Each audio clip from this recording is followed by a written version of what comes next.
Habit number 1. Keep your muscle. Keep your LIF low there. I'm truly glad you're here, taking this moment for yourself. Have you ever stood up from your favorite armchair and noticed your legs moving a bit slower than they used to? Or maybe you've reached for a jar on the kitchen shelf, only to realize your grip isn't quite what it once was? If you've felt that, I want you to know you are not alone. I'm 60 years old, and I've spent over 3 decades as a physician working with patients over 50, from former athletes to retired grandparents, and I've seen a pattern repeat itself over and over again, like an unspoken law. We don't grow old because of age. We grow old because we lose strength.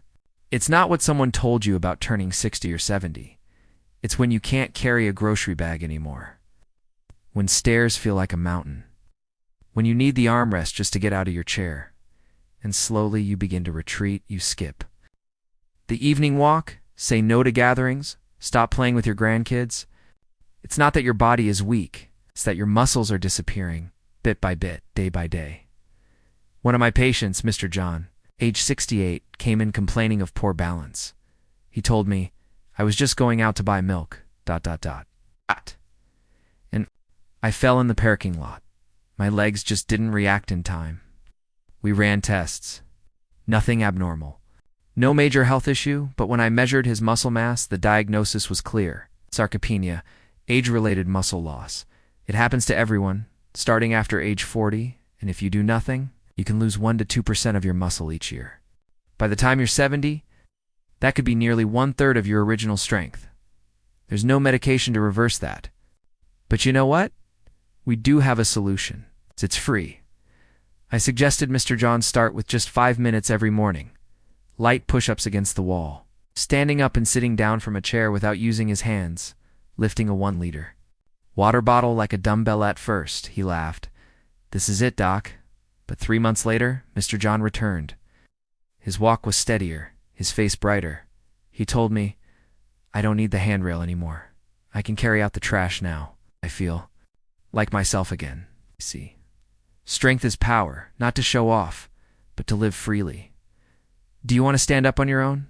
Carry your luggage at the airport. Take your grandchild to the park without aching knees. That's why you need resistance training. No need for a gym, no fancy equipment. Just use your own body a little every day. Picture this. Morning sunlight fills your kitchen.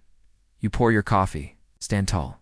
No pain, no stiffness. Smile and think, today, I'm still in charge of this body. I know. When we hear exercise, we often imagine extreme workouts, lifting heavy weights, running marathons, dripping sweat. But in reality, all it takes is 10 to 15 minutes a day. Stand up and sit down 10 times.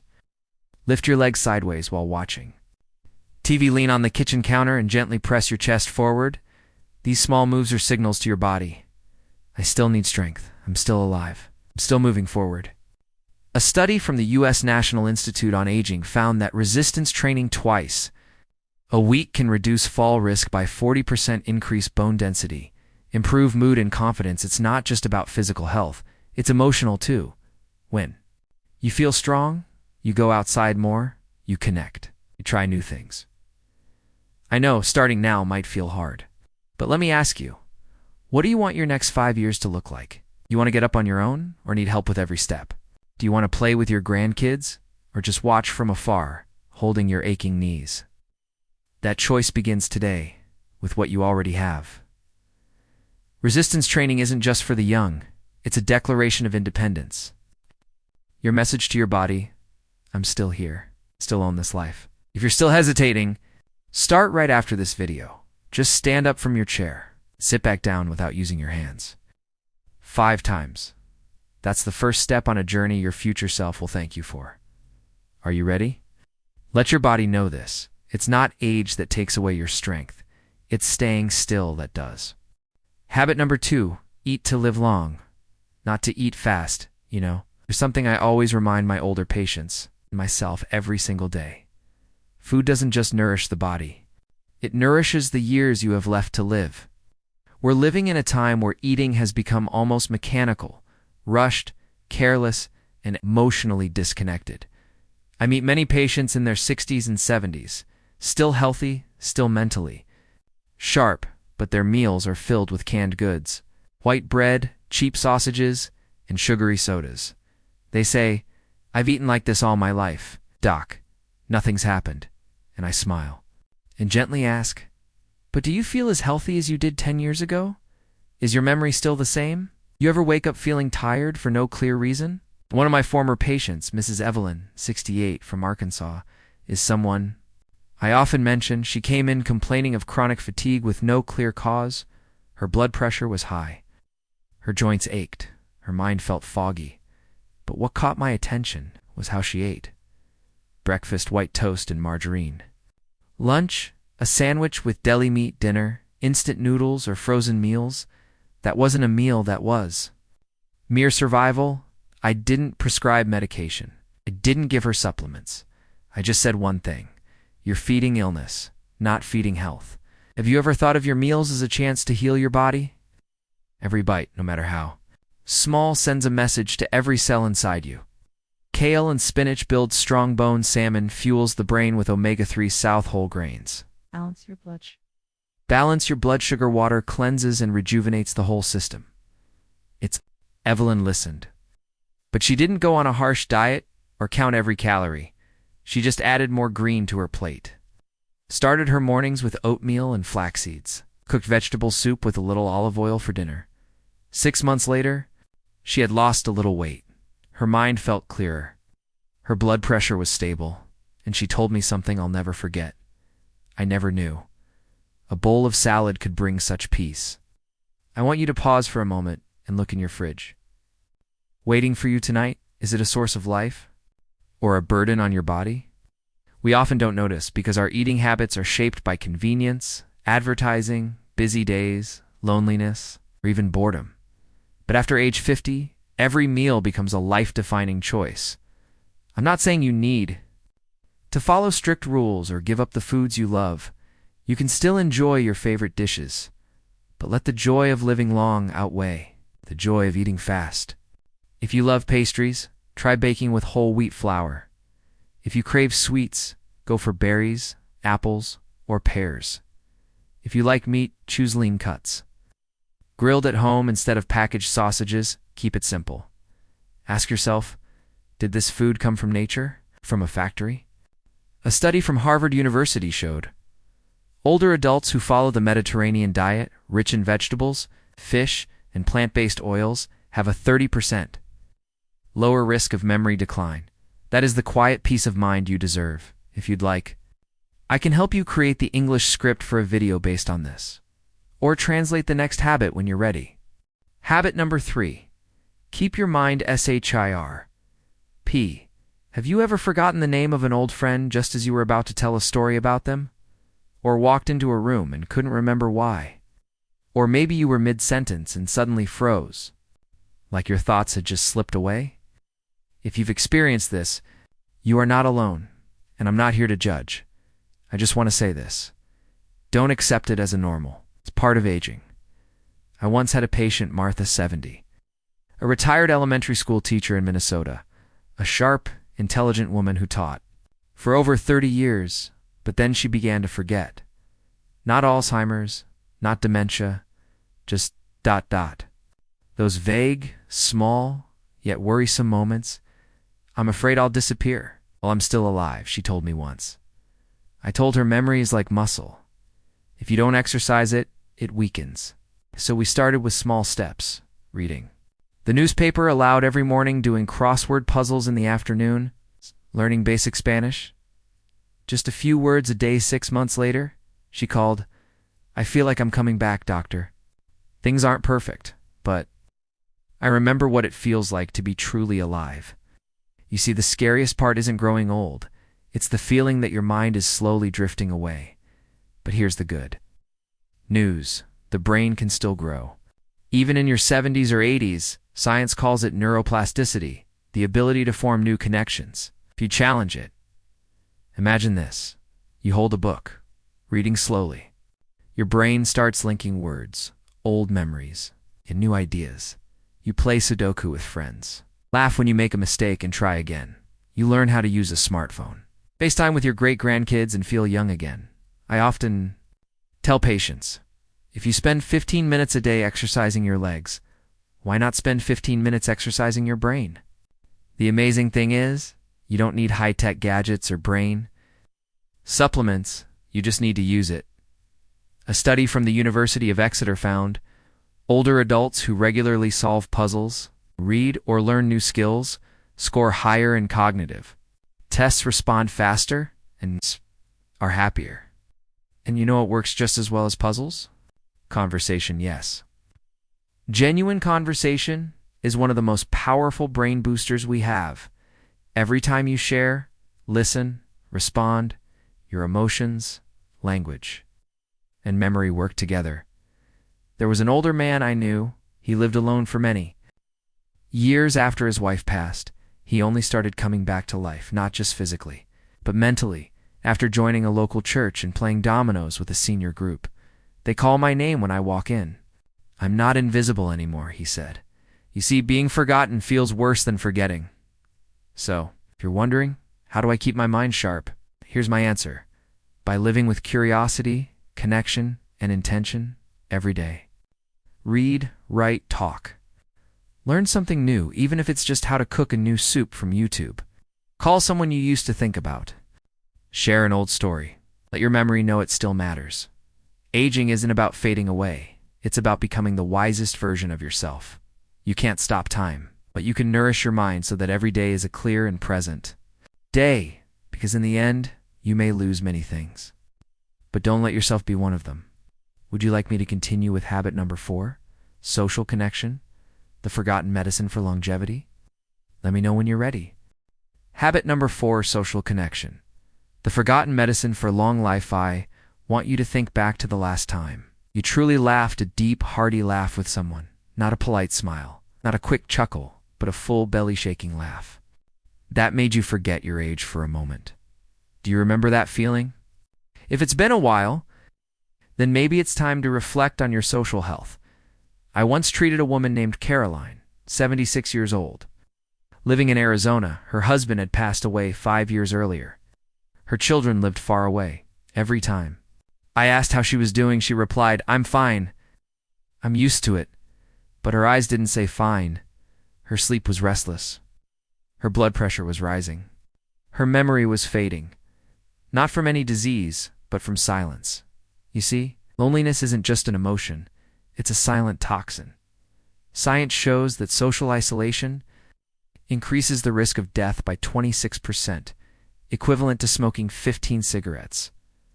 It weakens your immune system, raises inflammation, and speeds up cognitive decline. And the saddest part, we often don't realize it until it has crept into both body and soul. I'll never forget the moment Carolyn told me, "I didn't think I needed anyone," till someone called my name and asked, "How are you doing this week?" I cried. Not out of sadness, but because I realized I still mattered to someone. Sometimes being seen, heard, or simply called by your name can bring someone back to life. Social connection doesn't require a crowd. Just one person who genuinely listens. Think of a garden. If you don't water it, it withers no matter how rich the soil is. The human spirit is the same. We are wired for connection from the moment we're born to our very last days. A Harvard study that lasted over 75 years found this. The strongest predictor of long life and happiness wasn't money, wasn't cholesterol. It was relationships. People with close connections, even just a few, lived longer, were happier, and experienced slower cognitive decline. I know many of you watching this live alone. Not everyone has family nearby, but you can still reconnect starting right where you are. Call an old friend just to ask, "How have you been?" Join a book club, a yoga class, a church group, or a gardening circle. Take a walk in the park, smile, start a conversation. With someone walking their dog, you don't need to wait for an invitation. You can be the one who reaches out. I once worked with a retired doctor living alone. After a divorce, he started volunteering at the public library, teaching seniors how to use smartphones. A year later, he told me, "I went there to help people. But it turns out they saved me. If you're feeling lonely right now, I want you to understand you're not broken. You're not weak. You're simply disconnected in connection. Can be rebuilt little by little. So here are the questions I want you to consider today. Who could you call today just to say, I miss you? Have you ever thought about joining a local group or activity? You opened your heart just a little? Because in the end, when the body grows frail, what keeps us standing are the touches, the hugs, the laughter, the love. You weren't born to live alone, and you don't have to end your life in silence. Let a message, a greeting, a handshake be the most natural medicine that helps you live longer and live fuller. I'm a doctor, and I don't just want you to live more years. I want you to live more deeply in every year you have left. Habit number 5, eat to live longer. Not just for CIO and Viennese. Have you ever asked yourself, what is my body really getting from the food I eat every day? Not just feeling full, but is it receiving signals to heal or to break down?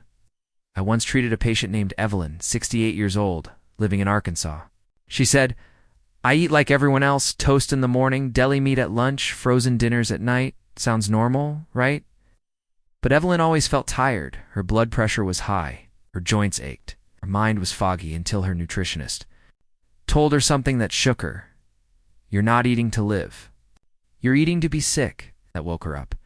She began to change, not through strict dieting, but through small, simple choices. A bit of greens with every meal, grilled salmon instead of sausage, a glass of water instead of soda sticks. Months later, she returned to the clinic, her face glowing. I didn't just lose 15 pounds, doctor. I feel like I gained 10 more years of life, you see. Food is not just calories, it's communication. Every bite you take sends a message to your heart. Liver, brain, joints, get stronger or keep struggling. I once learned something in nutritional medicine that stayed with me. Disease doesn't start in the hospital, it starts in the kitchen. Fast food, processed meats, canned goods, sugary drinks. They're convenient, cheap. But here's the truth. What's cheap today might become the most expensive cost tomorrow. A bag of chips today may become blood pressure meds tomorrow, soda at lunch, a blood sugar spike at night if you're over 50 or 60. Your body doesn't need less. It needs more. More vitamins, more minerals, more antioxidants. Not to live longer at any cost, but to live present, alert, and independent. You don't need to count every gram. Just remember this one principle. If your food doesn't look like it came from the ground or swam in the water, maybe it should stay on the shelf. A simple meal, brown rice, boiled vegetables, steamed fish, fresh fruit is still the best medicine your body can receive. And here's something people rarely mention, water.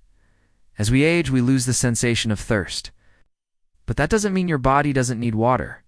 I've seen many older adults feel weak, confused, or get headaches simply because they weren't drinking enough water. You can add a slice of lemon, cucumber, or mint to make it more refreshing. Water may not have a flavor, but it's the key to keeping your body running smoothly. Take a look in your fridge today. Ask yourself, which of these will help me stay independent longer? Which ones are quietly draining my strength? Even one small change can make a big difference. I once told a patient, you don't need to diet. You need to eat with purpose. And I want to tell you the same. Start today. You don't have to change everything. Just choose one meal in the day. Make it truly healthy. Just one meal. Then let your body respond. You'll feel the difference. Because in the end, eating well isn't just about nutrition. It's about how you speak to yourself. I deserve better. I choose health not because of my age, but because I love myself. I'm a doctor, and my hope is that your next meal will be a thank you letter to the body that has carried you through so many years. Habit number 6, deep sleep. The forgotten gift of growing older. When was the last time you truly slept deeply? A night without tossing and turning, without checking the clock at 2 a.m., without your mind replaying endless worries. You might say, I'm old now, I just sleep less. Poor sleep is normal at my age. I've heard that from hundreds of patients. And every time I gently reply, it's not that you sleep less because you've aged, because you've forgotten how to invite sleep back into your life. I want you to imagine this. You step into your bedroom at 9:30 p.m., no loud TV, no blue light from your phone. It's just a soft, warm lamp, a clean bed, a quiet space. You lie down, close your eyes, take a deep breath, and every worry seems to melt into the floor. You sleep, truly sleep like a child. You wake the next morning without an alarm. Your body feels light. Your mind is clear. Your spirit is bright, like the morning sun. Sounds like a dream. It's absolutely possible if you give your body the chance to heal. I remember a patient named Michael, -67, from Colorado. He used to wake up 3 to 4 times a night. Felt groggy all day. Doctors gave him sleeping pills, but they only made him more tired until he stopped the pills and changed his habits instead. Turned off screens after 8 p.m., did 10 minutes of gentle stretches before bed, slept at the same time each night. 2 weeks later, he called me and said, "Doc, I'm not just sleeping better. I feel alive again." Sleep is not a leftover part of the day. It's a recovery station where your brain cleans up waste, your muscles repair, and your memories settle into place. One bad night of sleep equals a day of poor focus, fatigue, and irritability.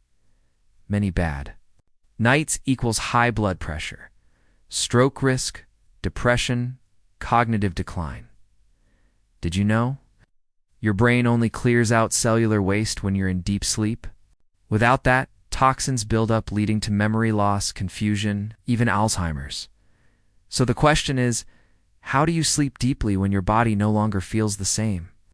Here's what I often tell my patients. Keep a regular sleep schedule. Your body has a clock. Don't confuse it. Avoid late meals. Your stomach shouldn't be working when you're trying to rest. Turn off blue light TV, phones, tablets. Delay melatonin production.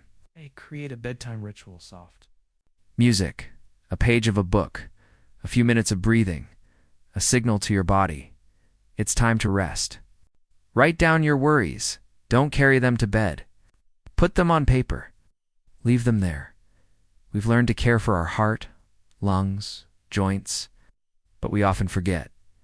Nothing restores the body like deep, consistent sleep. Sleep is the foundation. If you walk daily, sleep heals your muscles. If you eat healthy, sleep helps digestion. If you read and learn, sleep locks in memory. Without sleep, everything else works less effectively. I once told a patient, sleeping well is the cheapest way to live long and live well. And later he told me, I didn't just live longer, live deeper. You can begin tonight. You don't need to change everything. Just one small step. Turn the lights off 30 minutes earlier. Write a short note of thanks to your body. Breathe deeply, smile, and sleep as a gift. Don't take sleep for granted. It is one of nature's most powerful and silent medicines. A message from a fellow traveler and their 60th dear friend. If you've stayed with me this far, I want you to know this: you are not alone. Turning 60 is not the end. It's a new chapter, one that you are still writing, and if you choose, it can be the most beautiful one yet, the most free, it's the most meaningful. I know you've faced loss, illness, unspoken hardships, but I also know inside you is a part that has never grown old, the part that still wants to live fully. Stay strong and enjoy the quiet joys of each day. I'm not here to sell you false hope. I'm here to remind you. Health doesn't come from luck. It comes from small choices, repeated daily. One morning walk, one nourishing meal, one meaningful conversation, one good night's sleep, one page from a book, one warm handshake. Once had a patient who asked me, "Is it too late for me to start, doctor?"